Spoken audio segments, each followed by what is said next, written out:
Samsung just launched two foldables with nearly the same name, same price, and completely different hardware inside. One of them is the real successor to the Z Fold 7, the other one is a brand new experiment, and Samsung is counting on you— No! God, please, no! No! not knowing the difference. No!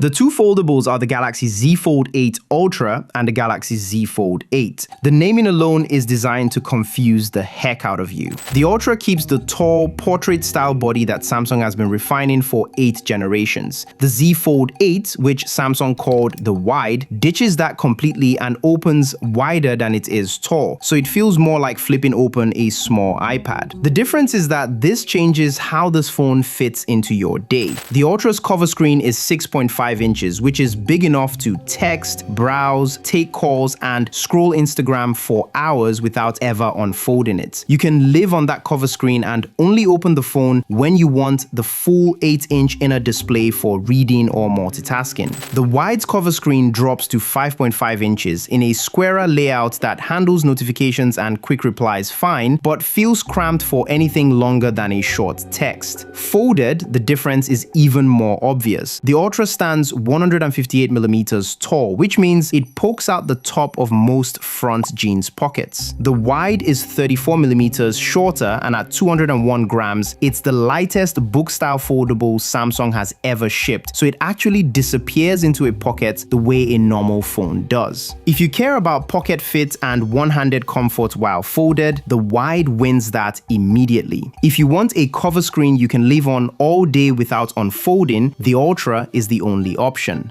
The trade-offs start with the cameras. The Ultra carries a 200-megapixel main sensor, the same one in the Galaxy S26 Ultra, along with a 50-megapixel ultra-wide and a 10-megapixel telephoto with 3 times optical zoom. So if your kid's soccer game is across the field or you're trying to catch a street sign from across the block, the Ultra handles that flawlessly. The Wide drops the telephoto entirely and cuts the main sensor to 50 megapixels, 2 cameras instead of 3, and no optical zoom at all. For well-lit photos and social media, the Wide will do the job. For anything that needs reach or low-light detail, you will notice the difference. Battery on the Ultra hits 5,000 mAh, which is about 14% more than the Z Fold 7's 4,400 and should comfortably cover a full day with the inner screen. The Wide sits at 4,800, and because its screen is slightly smaller, it should land in a similar range for daily use. That 200 mAh gap only shows up during heavy sustained sessions like gaming or long video calls. Storage on the Ultra goes up to a terabyte, while the Wide maxes out at 512 gigs. And the Wide has no S Pen support, which is confirmed, so if you use a stylus for notes or signing documents, the Wide is off the table before you even consider anything else. The one upgrade that hits equally on both phones is the display. Samsung's new dual-layer ultra-thin glass makes the crease nearly invisible on both models, and if you're coming from a Z Fold 6 or older, this is probably the single biggest thing you'll notice when you pick one up. And if you've been hearing that the Wide is better for video,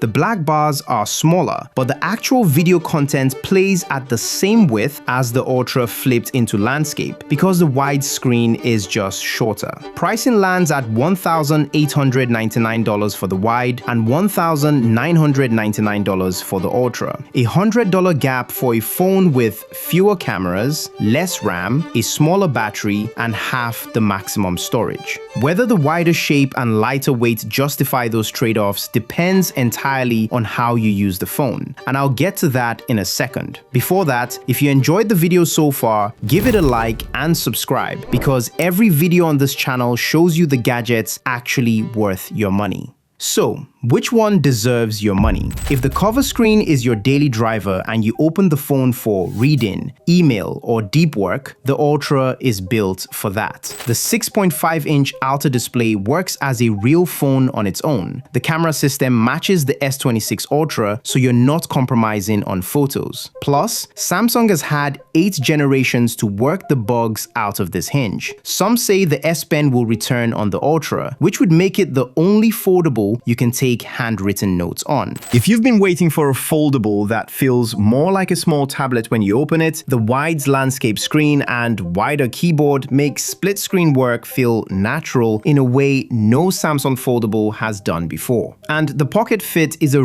real advantage if the tall Z Fold shape has been the reason you stayed on a regular slab phone. The wide is a first-generation device though, and that matters.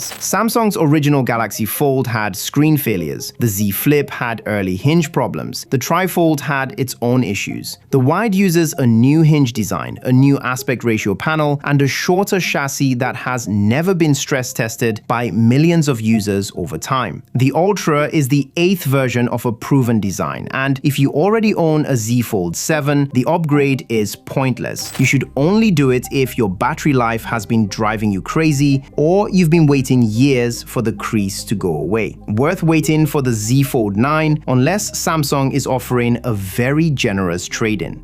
Samsung also announced the Galaxy glasses at the same event, and honestly, that might be the biggest story from Unpacked this year. I broke those down in this video right here, so go watch it now.